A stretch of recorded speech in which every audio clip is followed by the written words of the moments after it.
Good evening, folks. It's Diamond with the Oppenheimer Ranch Project and Magnetic Reversal News, bringing you a grand solar minimum update Sunday, May 19th, around 9:30 p.m. Mountain Time 2024. The CME observed leaving the sun following the long-duration M7.2 solar flare on Friday has been analyzed, and it's supposed to hit Earth today. We've been watching the telemetry all day, and there is nothing yet happening. But we're keeping a close eye on it. Keep calm.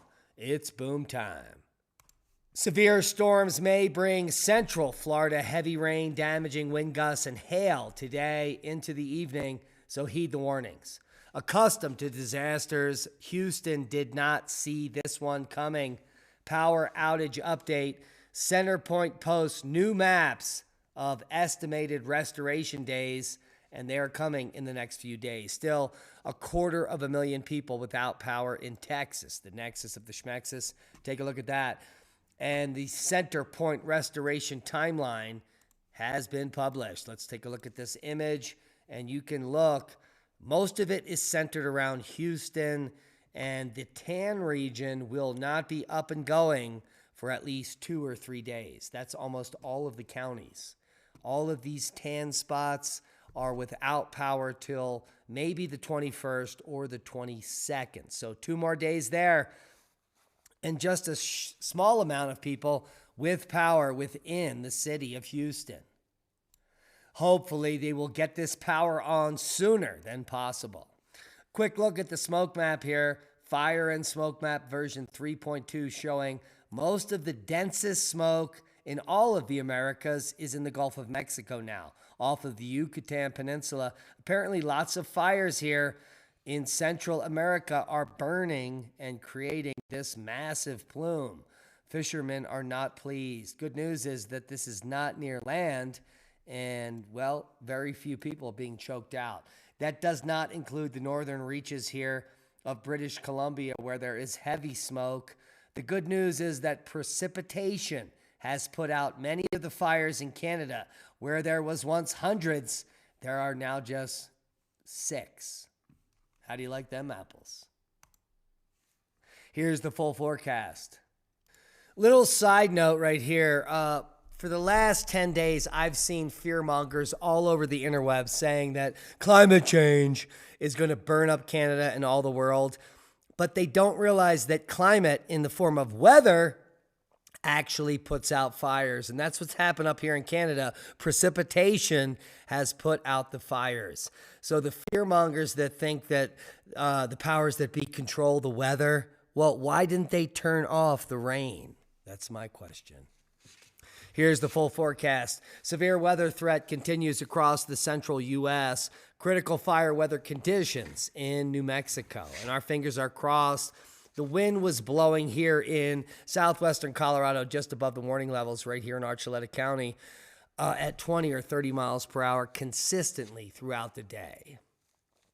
Severe thunderstorms will continue to be likely across the central plains into the Midwest on Monday. Thunderstorm development is also possible in portions of the middle Mississippi Valley to the lower Michigan Monday afternoon. Gusty winds and low humidity will lead to critical fire weather conditions Monday across western New Mexico into southeastern Arizona. Heed the warnings.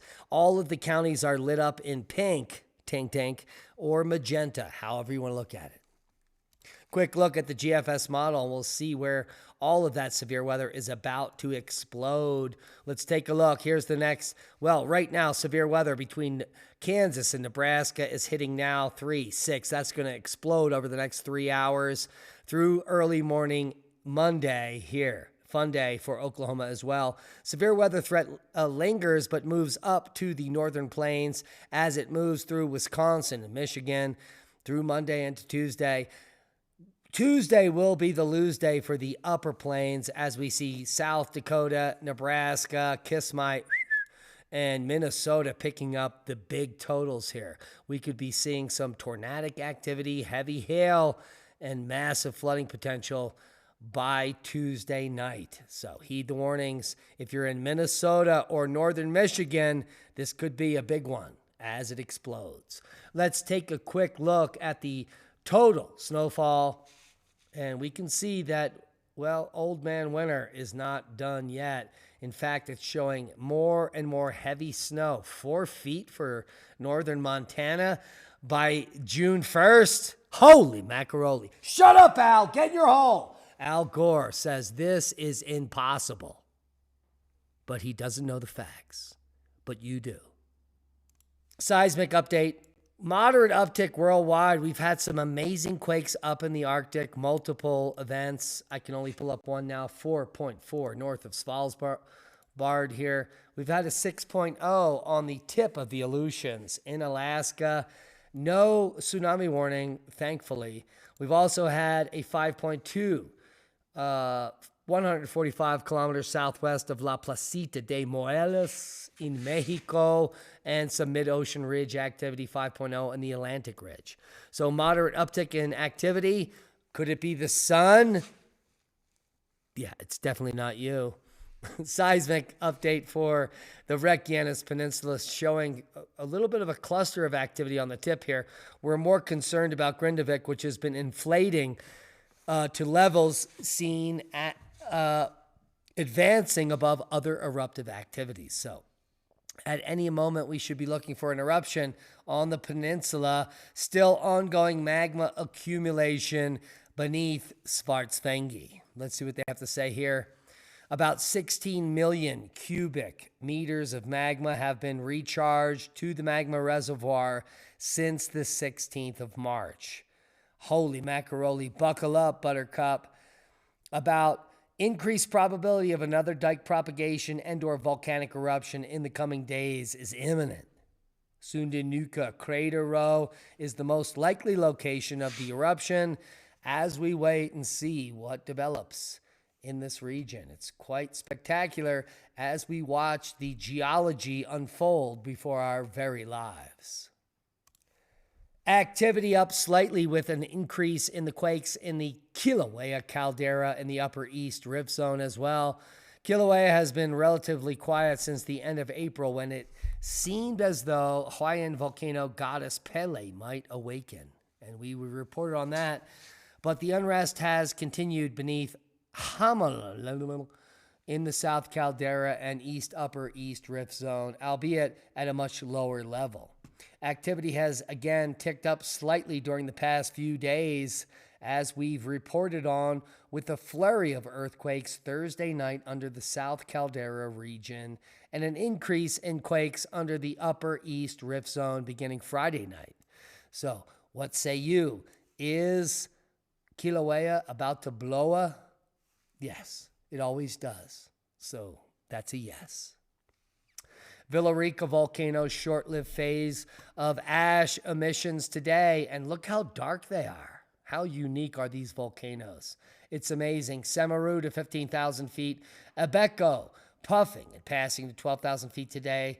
Fuego in the mix. Popo to 20,000 feet. Liwotolo, 6,000-foot puff. Semeru, 15,000 foot. Who knew? Now you do. Ibu puffing, as well as the alert level has been raised. A 10,000 puff today. Hey. Santo Guito, 15,000 foot. Liwotolo, 6,000 foot. We already talked about that. Semeru, 15,000. Who knew? You knew again for the second time. Abeco puffing to 12,000 as well. Any other volcanoes on the list? Liwatobi volcano, ground report eruption to 6,000 feet. Just a quick puff. And that wraps up the worldwide volcano news. Space weather, we are waiting for the glancing blow CME impact possible tonight. Could be any time now. We observed the CME leaving the sun following the long duration M7.2 was modeled as a glancing blow, ho, but we're still down in KP 1.6. 3 major flares today, all impulsive. We've got an M2.5, I think an M6, and none of them are listed here, so I really can't tell you what happened.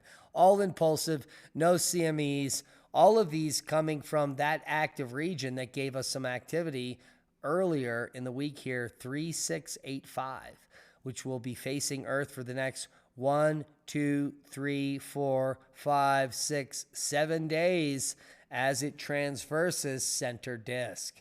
What does that mean for us? Well, if this baby goes live, there's still a 10% chance of X flares, 55% chance of M. We could be seeing some glorious geomagnetic activity in the coming days. The only problem is that, well, the sun has gone quiet over the last 50 hours of no power. How do you like them apples? We are at Solar Max in cycle 25, and, well, telemetry is not showing any incoming CMEs as we refresh once again. Do you see all these red dots across North America?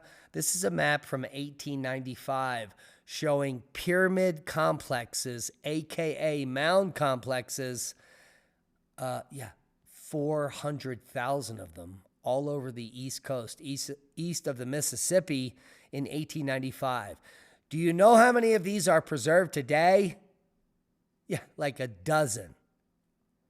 That is the state of archaeology and the fact that what we know about our history has been erased.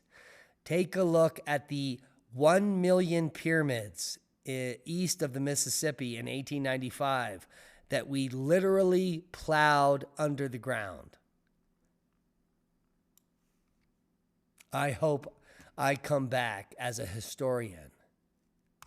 And that's a boom to knowledge. Please share this video as history is being erased, as well as scientific data and information. We need your help to grow. Please hit the thumbs up, share the video, become a Patreon, support the work we do, watch all of our podcasts in one place, commercial free. We love you. Be safe, and we'll see you tomorrow for some important updates.